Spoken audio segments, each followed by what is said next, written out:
1944, while American Sherman tanks roared through France with their engines fueled by Texan oil, on the other side of the front, the feared German panzers began to grind to a halt, not for lack of courage from their crews, nor for technical inferiority of their war machines.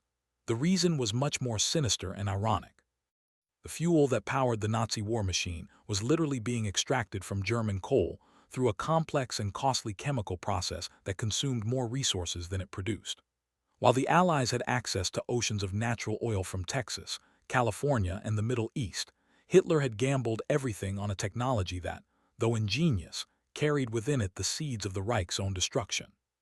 This dependence on synthetic fuel was not just a questionable strategic choice. It was a curse disguised as innovation.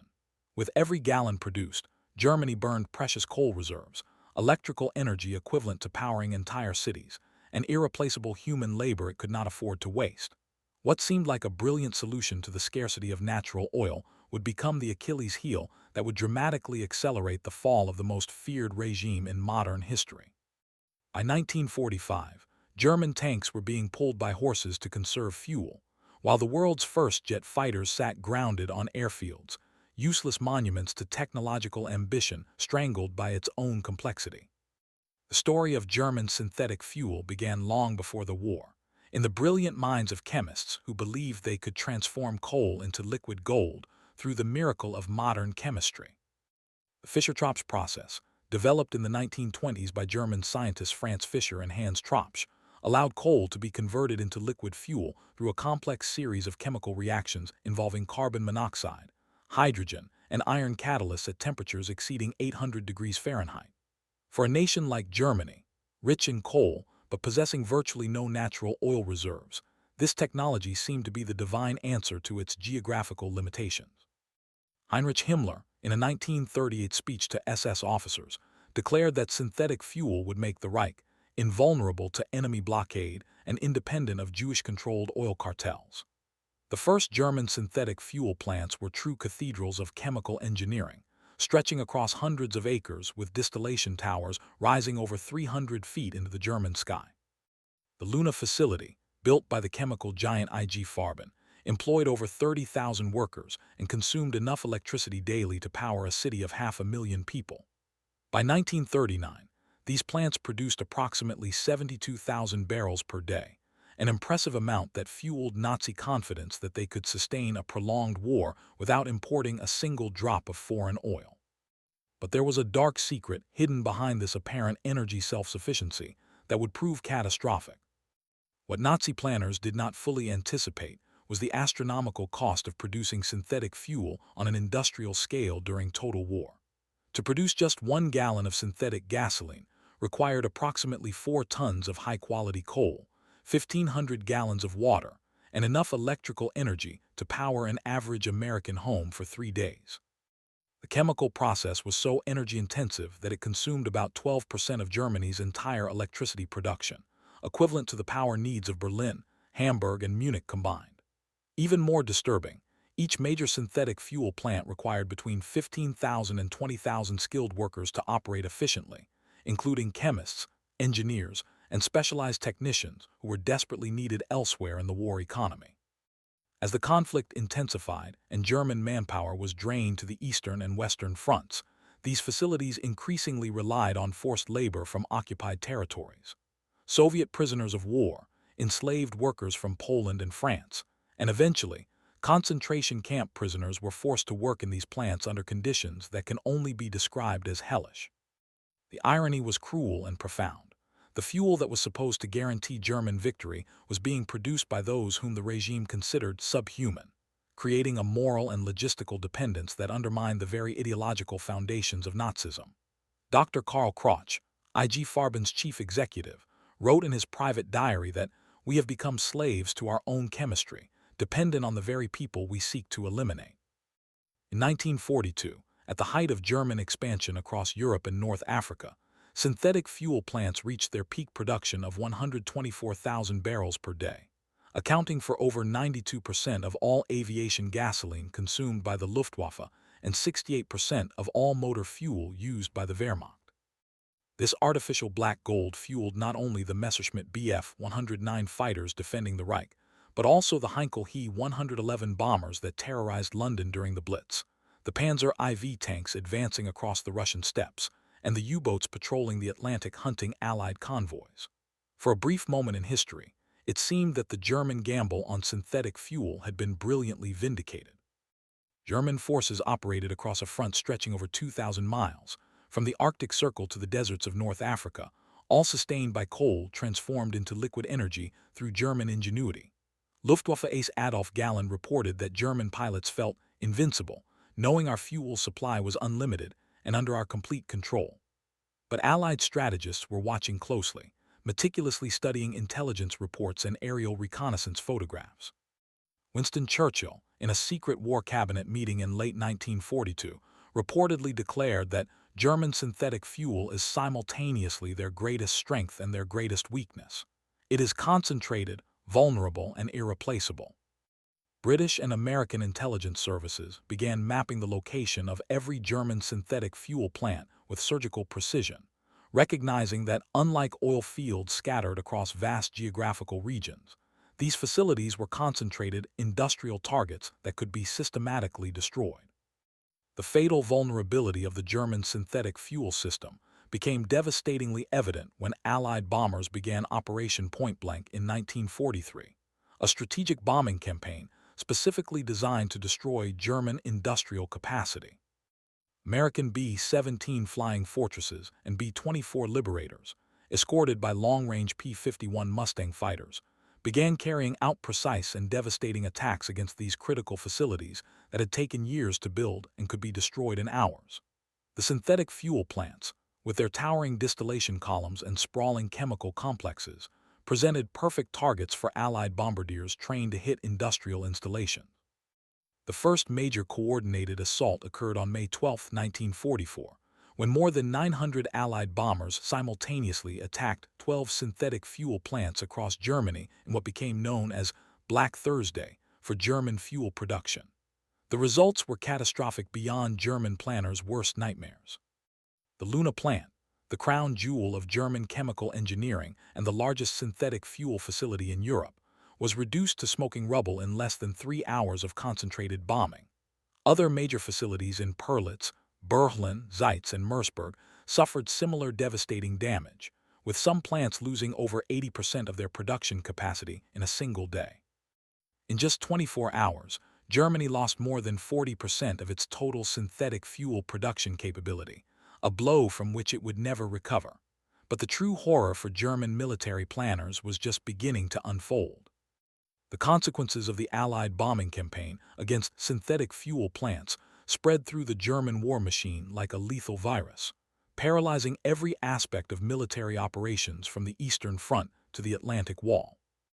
By June 1944, German synthetic aviation gasoline production plummeted catastrophically to just 17,000 tons, compared to 56,000 tons produced in April of the same year, representing a 70% collapse in just 2 months.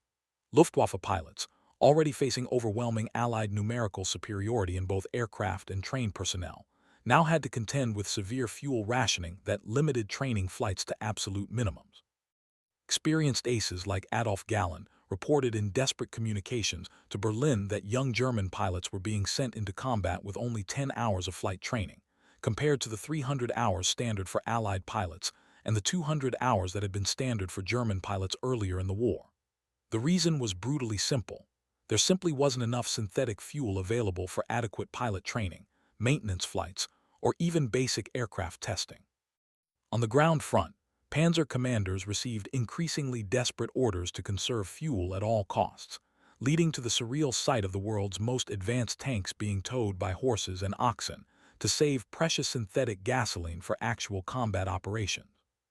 Field reports from the Normandy front describe Tiger II tanks, weighing 68 tons and capable of destroying any Allied tank at ranges exceeding a mile, being pulled by teams of draft animals like medieval siege engines, as if the war had regressed an entire century in a matter of months. The German desperation to maintain synthetic fuel production in the face of relentless Allied bombing led to increasingly extreme and inhumane measures that revealed the true moral bankruptcy of the Nazi regime. Heinrich Himmler, in a secret directive dated August 1944, ordered that concentration camp prisoners be transferred en masse to work on rebuilding the bombed synthetic fuel plants, regardless of their physical condition or survival prospects. Declassified documents from the Nuremberg trials reveal that more than 60,000 prisoners from Auschwitz, Buchenwald, and other camps were forced to work on the reconstruction of the Luna plant alone, laboring under conditions that can only be described as a deliberate extermination through work program. These enslaved workers toiled 16 hours a day, 7 days a week, on starvation rations consisting of watery soup and moldy bread, without adequate protective equipment against the toxic chemicals used in synthetic fuel production. The mortality rate among these workers reached a staggering 20% per month, meaning that 1 in 5 prisoners died every 30 days from exhaustion, chemical poisoning, or deliberate murder by SS guards. Paradoxically, the more Germany depended on synthetic fuel for its war effort, the deeper it sank into the barbarity and inhumanity that characterized the Nazi regime at its worst. Albert Speer, German Minister of Armaments and War Production, wrote in his post-war memoirs that our dependence on synthetic fuel turned us into slaves of our own technology, forcing us to commit ever greater atrocities to maintain production levels that were ultimately unsustainable. With each desperate attempt to rebuild the destroyed plants, more human and material resources were drained from other critical areas of the war effort, creating a vicious cycle of decline that accelerated Germany's inevitable defeat. By February 1945, the situation had become completely and irreversibly unsustainable, with the German war machine grinding to a halt for lack of the synthetic fuel that had once seemed so abundant. German synthetic aviation gasoline production had collapsed to just 1,000 tons per month, representing a catastrophic 99.5% decline from production levels at the beginning of 1944, when plants had been producing over 50,000 tons monthly. Allied intelligence reports intercepted increasingly desperate German military communications, where field commanders reported that armored vehicles were being pulled by oxen and horses due to complete fuel exhaustion, while infantry units were forced to march hundreds of miles because there was no gasoline for transport trucks. The Luftwaffe, which had once dominated European skies with over 4,000 combat aircraft, was virtually grounded with fewer than 50 operational fighters remaining in service. Experienced pilots like Hans-Ulrich Rudel, Germany's most decorated Stuka pilot, described the crushing frustration of having perfectly functional aircraft sitting uselessly on airfields, while Allied bombers passed overhead unopposed. In some German air bases, revolutionary Messerschmitt Me-262 jet fighters, the world's first operational jet combat aircraft and a technological marvel decades ahead of its time, remained parked as useless monuments to German engineering brilliance, their pilots reduced to watching helplessly as enemy aircraft dominated skies they could no longer contest. The most advanced military technology of the era had become completely irrelevant due to the lack of synthetic fuel that was supposed to ensure its continuous operation and guarantee German air superiority. The final collapse of the German synthetic fuel system in March 1945 perfectly symbolized the complete disintegration of the Third Reich's industrial and military capabilities. When advancing Allied forces captured the last functional synthetic fuel plants, American and Soviet engineers found partially destroyed facilities filled with sophisticated but completely inoperable equipment, representing billions of Reichsmarks in wasted investment and years of scientific development rendered worthless. The chemical engineering marvels that had once seemed to promise unlimited energy independence lay in ruins, their distillation towers toppled, their reaction chambers cold and silent, their laboratories abandoned by scientists who had fled westward ahead of the Soviet advance. Documents discovered in plant offices revealed that German engineers had desperately planned to build massive underground synthetic fuel facilities to protect them from Allied bombing, but the Reich simply no longer possessed the resources, materials, or time to implement these grandiose schemes. Technology that should have freed Germany from dependence on imported oil had instead become a prison of complexity and vulnerability, requiring constant inputs of coal, electricity, and human labor that a collapsing nation could no longer provide. Hitler, in his final days in the Berlin bunker as Soviet artillery shells fell around him, reportedly declared with bitter irony to his remaining staff that our technical genius became our curse, our chemistry became our chains. The synthetic fuel program, which had promised energy self-sufficiency and military invincibility, had in fact accelerated the destruction of the very regime that had gambled everything on its success, proving that technological innovation without strategic wisdom leads inevitably to catastrophic failure. The history of Nazi synthetic fuel serves as a powerful and enduring reminder that technological innovation, however brilliant or scientifically advanced, cannot fundamentally overcome the geopolitical realities, resource limitations, and human costs inherent in its implementation during wartime. Germany possessed some of the most talented chemists, engineers, and industrial managers in the world, capable of transforming humble coal into liquid fuel through processes that seemed almost alchemical in their complexity and sophistication. The Fischer-Tropsch process represented a genuine scientific breakthrough that demonstrated German technical superiority and innovative thinking decades ahead of its time. But this same revolutionary technology required massive inputs of raw materials, electrical energy, and human labor that a country engaged in total war across multiple fronts simply could not sustain indefinitely without compromising other critical military and civilian needs. More importantly, the desperate dependence on synthetic fuel forced the Nazi regime to intensify its most inhumane and morally bankrupt practices, using hundreds of thousands of enslaved workers under conditions of deliberate brutality to maintain production levels that were ultimately inadequate for Germany's military requirements. The final and most bitter irony is that the synthetic fuel program, which was supposed to guarantee German energy independence and military victory, became instead a symbol of the regime's moral and strategic defeat, demonstrating that technological prowess without ethical foundation and realistic resource planning leads inevitably to catastrophic failure.